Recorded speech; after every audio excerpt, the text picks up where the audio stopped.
So why is human life sacred? Is it okay to kill a cow? Well, yeah, we do that all the time. We eat cows. Is it okay to shoot bears? Oh yeah, we got people that go out and they hunt bears. How about elk? Oh yeah, that happens. Why is it okay to kill some animals? Why is it not okay to kill a person? I mean, there's got to be a reason. Where we all breathe, we all reproduce, we all have babies. Why is it not okay to kill a human being? Why is it different? The Bible says in Genesis 1:27, so God created man in his own image. Now we could stay there for a long time. Is that mind-blowing to you? Because it's mind-blowing to me. He creates the universe. You guys have seen pictures of the galaxies and the places where stars are being created. It's just mind-blowing, right? You see that. That God who made that decided to make us, not only just make us, but he didn't make us like a lion or a tiger. He made us in his image. I'm like, okay, that blows me away. In the image of God, he created him. Male and female, he created them. Now, we're going to talk about this a little bit more later. I always wondered, why did he bother saying male? Why is it so important that in the very beginning, he bothers to say male and female? Well, now I know. Because the whole idea of there being male and female is under such total attack. Do you know that the last I read, there were 31 different gender identities? 31. It used to be, you're a guy, you're a girl. Now you have 31 options, and I guess you have a whole other bunch of options that you can create. So the Bible says, no. Male and female. And he tells us from the very beginning, I created you, God created man, in my image, and you are male and female. I'm like, okay, well, that's pretty basic. He's laying the foundation down. In the image of God, he created him, male and female, he created them. Every person that exists is made in the image of God. Now, that's not a Christian person or a Muslim. That's every person. Doesn't matter who they are. They're made in the image of God. Human beings are God's greatest earthly creations because we are made in his image. There's nobody else, nothing that he's ever created like us. The Hebrew root of the Latin phrase for image of God is imago Dei. It means a shadow, an image, a reflection, a likeness of God. You and I are a reflection of the character and attributes of God. So we're not talking about a physical made in his image. Does God have arms and legs? That's not what we're talking about. The Bible's way deeper than that. We're talking about he made us in his image, the character of God, the attributes of God. Man was given life by God, who breathed life directly into him. Again, so that's a very big difference. So he creates all the animals. He brings them to Adam, and Adam names them all. But when he made Adam, he himself, he breathed his breath into Adam. And we all have an aspect of God that no other animal has. We're made in the image of God. So made in the image of God means that we are unique, reflecting attributes of God. They include love, joy, peace, faithfulness, goodness, gentleness, patience, self-control, kindness. So every time that you have something out of you that is a really good thing, like a really good thing, that's you reflecting God. When somebody treats you really bad, and you don't respond in kind, that's you reflecting God. When somebody needs something and you maybe give up going somewhere to stay with that person, to minister to them, to talk to them because they're lonely, that's you reflecting God. All the best things about us, all the best things of who we are those parts of us that reflect God. And I think we're constantly working at kind of like a mirror, reflecting God better, and we're, washing the dirt off, which is sin. And everything that we wipe off more of that. I can be more like him because I'm selfish, all right? I'm prideful. I'm short-tempered. I mean, I got all these things, and I'm constantly working on them. I'm 62 years old, and I've been working on them for decades. And every time that I feel like that I'm a little bit more patient, then good things happen. My relationship with my wife is better. My relationship with my kids. I'm like, you know what? I'm reflecting God more accurately. It's being less of me and more of him. And every time, I'm telling you, every time we do that, good things happen. Really good things happen. So for Christians, it's the fact that we are made in the image of God that gives us the very need to preserve and protect. All right? So I work in a Sanctity of Human Life ministry. Why? Why do I do that? Do I love babies? Yeah, I got 5 children. I have 7 grandchildren. I love babies. I'm the kind of guy, I don't know why, whenever I'm in a restaurant, a little 1-year-old kid is always, kind of gets my eye and I get his, and we're looking at each other. I'm like, hey, we got a connection here. I love children. Babies in the womb are the most, human beings in the womb, they're actually the least protected, most persecuted people group on earth. But why do I do what I do? Is it because I want to fight abortion? Really, no. That's really not it. It's because those children are made in the image of God. And as a Christian, as a human that reflects God's character, part of who I am is a protector. God is a protector. So I cannot sit by. I can't stand by quietly and see one of you attacked by someone. I'm like, okay, I might die over this, but I'm going to jump in that, and I'm going to do what I can to help. I'm not standing by. I'm just not wired that way. I don't know about you guys. I'm not wired to stand by. And when a little baby is being killed, I have to do something because that child is made in the image of God. So the right to life, along with the urgency to protect and defend life, okay, the urgency to protect and defend life, it doesn't come from a mandate. It doesn't come from the law. It doesn't come from the Supreme Court. It doesn't come from a person's opinion. It doesn't even come from your opinion or my opinion. It comes from God himself because God claims authorship over our creation. Now, in Deuteronomy chapter 32, verse 39, it says, "See now that I myself am he. There is no God besides me. I put to death and I bring to life. I have wounded and I will heal, and no one can deliver out of my hand." That's pretty cool. God is first going, hey, it's me, man. I am the dude. See now that I myself am he. I'm God. And then he says, and get this, I put to death and I bring to life. So he is taking authorship over our life. We're not just, and I'll be saying this several times, we are not just a biological byproduct. God says, I created life. In fact, I really believe that if God did not keep us all together, we would all just kind of float apart. The scientists have said they really don't understand what holds all the cells together, everything together that you see. How are we all held together? It's God. God spoke us into being, and God is the one that maintains all of life. Every cell, everything is created and sustained by God. In 1 Samuel chapter 2, verse 6, the Lord brings death and makes alive. He brings down to the grave and raises up. So again, it's not just saying, oh, there's accidents and people accidentally die and stuff happens. He goes, no. He brings down to the grave. He raises up. He's taking authority. He's saying a big thing. I am in charge of life. That's who God is. In Genesis 1:27, so God created mankind in his own image, in the image of God. He created them male and female. So let me ask you a question. When it talks about us being made in his image, do you think that includes the preborn? The child in the womb? Is the child in the womb made in the image of God? Now, the big question in society, there's really two. Is it alive? And for that, there's no argument. You can look at any scientific book, any college you go to, there's no argument when life begins. Life begins at conception.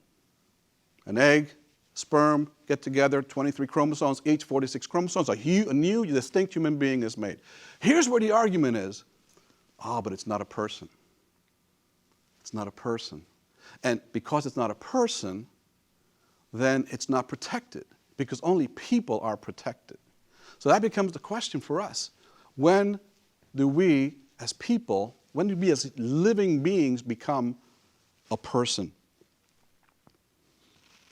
The creation of a human being, the beginning of life, the beginning of a person, is one of God's most amazing miracles. If you guys want to have a fun study, I'm serious, it's incredible. Study the very act of what happens when a sperm goes into an egg. It's unbelievable. There's so much science behind it. It's incredible. But at that very moment of conception, a unique person, body, soul, and spirit, never before has a human being looked like this person, thought like this person, had the ability of this person, and never before will there be someone like this person, completely unique and known by God before the foundations, before he created all those amazing solar systems and the galaxies. He knew that person. He knew you. He knew me. That's mind-blowing. God, you before you created everything, you thought of me? Yeah. That's really when I first came into existence, is when I was something in God's mind. Before the foundations of anything, God thought of me. God thought of you. Now, in the United States, the Supreme Court has said that it is legally permissible to kill a child in the womb because a child in the womb is not a person. Because, and it got kind of complicated there if you look at Roe versus Wade. What it says is there is an exception that Texas had against in abortion, that it was okay to have an abortion in the cases of rape or incest, so life of the mother. So the Supreme Court said if that's allowable, then it could not be a person because we wouldn't kill people. So if that's allowable and it's not a person, then any abortion is allowable. Now, that was in 1973, Roe versus Wade. Basically just said children in the womb are not the legal definition of a person, so therefore they are not protected. Now, you guys all know that has been used time and time and time again throughout history whenever one people group wants to abuse another people group. Whether it be Native Americans or Africans or Indians or Cambodians, it's always, you are somehow not as good as me. You are different than me. You are not fully human, so I can take advantage of you. I can abuse you. I can enslave you. I can kill you. So if we know that human life begins at conception, and this fact, like I said, is unarguable scientific fact, when does a human being become a person, if not at the first instant of conception? There is no morally significant difference between the fetus or embryo that you once were and the person that you are now. Right? Now, Scott Klusendorf has done a great job of showing us how to understand the value of a person using the SLED acronym, S-L-E-D. Okay, so you can remember that, SLED, S-L-E-D. And so if you're ever in a, and I don't, by the way, I don't want to ever suggest that you should try to argue somebody out of their pro-abortion or pro-choice position. I think that's a waste of time. I think as we let them know that we are caring human beings, intelligent human beings, and that we're willing to listen to what they have to say, and as we do that, then that gives us the opportunity for them to hear what we have to say. Arguing and trying to fight somebody out of a position is a losing cause. But that does not mean that we can't intelligently, compassionately, and strongly defend our position. So here's one of the ways you can do that. Here's the tool. It's called SLED, right? So SLED, the first one is S for size. So it's true that embryos are small. Oh, well, it's so small. Well, that's kind of a silly argument, right? Embryos are smaller than newborns, Most of you guys are taller than me. This does not make you more of a human. It does not make you more of a person. Size does not give greater value. All right? So now what about L? Now we're talking about L for level of development. That's right. First one is size. Second one is L, level of development. So people will say, well, the baby is not as developed, so it's okay to have an abortion. Embryos are less developed. Well, yeah, sure, embryos are less developed than the adults they'll one day, but 3-year-old boys are a whole lot less developed than 16-year-old boys. Because one child is more developed than another, should he or she have more rights? Level of development does not equal value. All right, what about environment? This one we hear a lot too. So if you're a person when you're born, because you are, as soon as you're born, you have got every single right and every single protection that the power of the United States government and the state government and your local government can possibly have to protect you.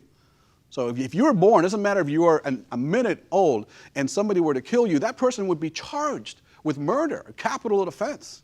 And they could go away for prison for the rest of their life. When you are a person, you are protected. What happened 1 minute before you were born that somehow you weren't a person? What changed in you that you were a person because you were inside your mother's womb? Or maybe 8 months in your mother's womb, or 6 months, or 5 months, or 3 months. How are you different? The environment that you're in does not determine your value. And then the last one is D, for degree of dependency. And this one is when somebody says, well, a baby is only a person if it's viable. If it's viable. So now what they're saying is, if the baby can survive by itself, then it's a person, right? And so, of course, then we go into this whole discussion about when is a baby viable. And that's been moved back and back and back, because it used to be 26 weeks. And then they had babies that were being delivered at 24 weeks and they were surviving. Now we have babies like at 21 weeks and they're surviving. But that's not the issue, whether they're viable, because here's the thing. I'm viable right now because I'm in oxygen. Stick me in the bottom of a pool and guess what? That's not my environment. I wasn't designed to be in that environment. I'm not viable there. And if we're only people when we are viable, when we can sustain life by ourselves, then what about people like, Stephen Hawking, Well, gee, he needs all this stuff, right, to keep him going. Or people that are diabetics. And, people, that does not depend on, make us a person. Our degree of dependency does not decrease our value. Because the child is dependent upon us does not make that child less of a person. So human beings are persons from the first instant of conception till the instant of their last natural breath, and all people are made in the image of God. That includes preborn, handicapped, sick, weak, poor, old, marginalized, the outcast, the foreigner. Now, not speaking out against, if this is all true, not speaking out against abortion is turning our backs on God Himself, for every life is created by God, created in the image of God, and is planned by God. Now, Dietrich Bonhoeffer, he was the guy that, if you know about his story, he stood up to Hitler and eventually lost his life as a result of that. He said, silence in the face of evil is itself evil. God will not hold us guiltless. Not to speak is to speak. Not to act is to act. We do not have the benefit of saying, well, that's not my issue. I'm just not going to get involved. Not if we're believers, because you know what? We've been bought with a price, and we don't belong to our own. We are now ambassadors of a kingdom, and we have a boss, and that boss is God. And we're supposed to reflect His character. And He's a rescuer, and He's a defender, and He's a protector. We cannot stand by when someone innocent is being destroyed, whether it be in the inner cities in the United States, or whether it be in South America, or whether it be in Eastern Europe, or whether it's in the womb of a child. Now, I'm not talking about trying to use violence. I'm talking about using everything that God has given us: love, mercy, grace, hope, education. The ministries that I work with, crisis pregnancy centers, and there's 2,500 of them throughout the United States, that's what they do. They don't get angry. They're not out in the streets with signs. They're going, hey, we'll help you. We realize your situation looks impossible. You think it's hopeless.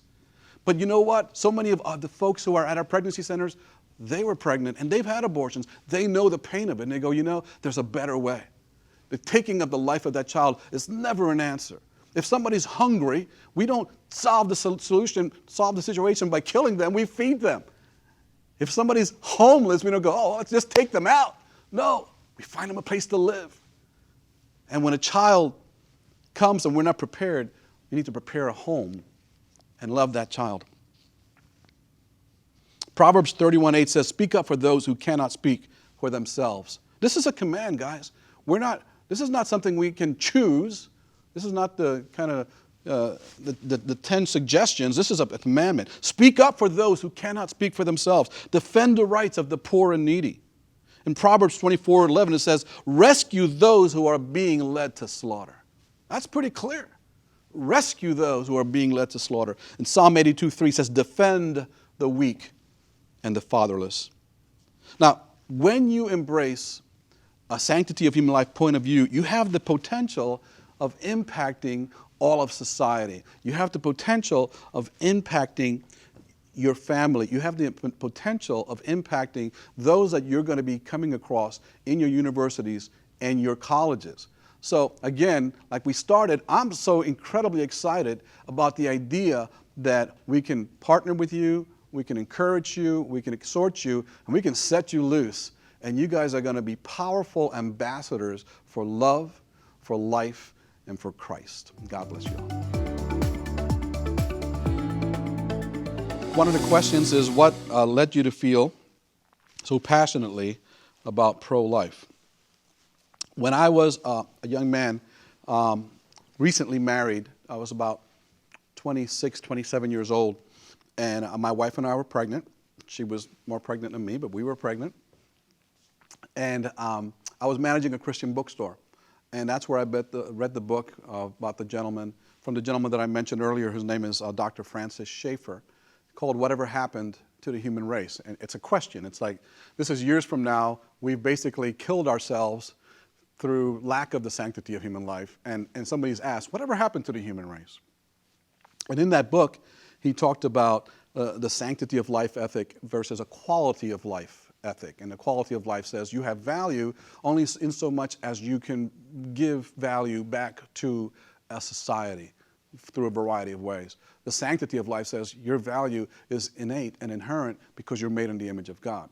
And so he explained how we were going down the slope, the slippery slope, and then he explained what abortion was. Because my wife and I were pregnant with our first child, and he was around 12 weeks along, that's when I realized babies just like mine were being killed in my neighborhood. Now, I was, at that point, I'm like a young man on fire for God. I want to be a warrior for God. I love the warrior class. That's what we're doing. And I said, how could I be a warrior? How could I say I'm doing anything when human beings, people, are being killed in my community, and I've said nothing about it. I've done nothing about it. Now, the fact that I didn't know about it, I didn't feel that excused me. I should have known about it. But then I did know about it. And I said, I can't be quiet about this. How could I stay by and allow this to happen? How do you do that?